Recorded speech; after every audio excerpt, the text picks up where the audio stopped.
Hello listeners, and welcome to the fifth program in our series, Let's Learn Home Economics, which are produced for grade 10 to 11 learners and everybody else who has an interest in the subject. My name is Queen Kangotwi, and today we will learn about saving, investment, and insurance. Please have a pen and notebook ready so that you can make note of the important point. Remember, there is always a quiz at the end of the program. Take 2, so don't forget to take part. By the end of this lesson, you should be able to define savings, investment, and insurance, discuss the importance of savings, investments, and insurance, method of saving investments, types of insurance, employer's pension fund, retirement annuities, endowment policies, life insurance, disabilities insurance, and group schemes.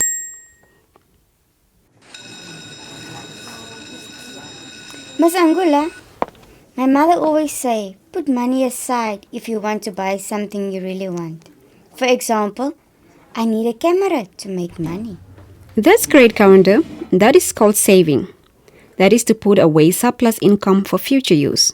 Last week, we went with my mom to the bank and she invested her money to the bank. Miss Angula, what is that? My dear, that's called investment.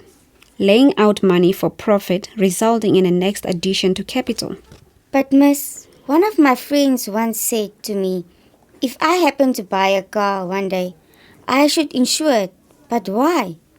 Well, Kaunda, it's very important because insurance is a contract made by a company or society to provide a guarantee of compensation for lost damage, illness, and in the case of death.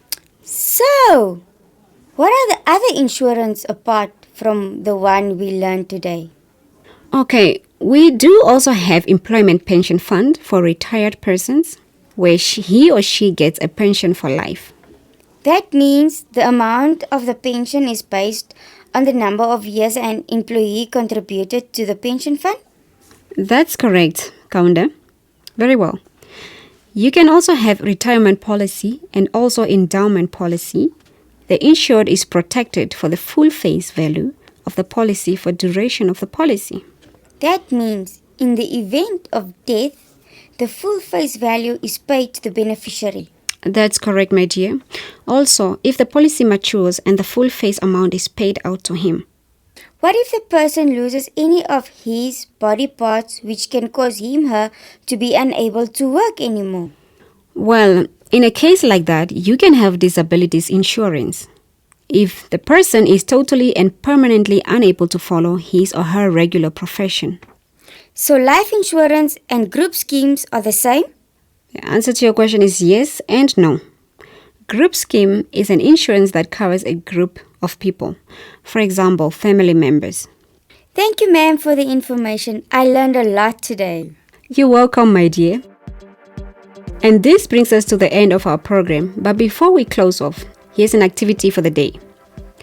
Explain different terms, saving, investment, and insurance. List different types of insurance and describe each of them. Discuss the importance of savings, investment, and insurance. To repeat, explain different terms, saving, investment, and insurance. List different types of insurance and describe each of them. And discuss the importance of savings, investment, and insurance. And this is the end of our lesson. Until next time, take care. This program was brought to you by NAMCOL with funding from the Ministry of Education, Arts and Culture and the Commonwealth of Learning.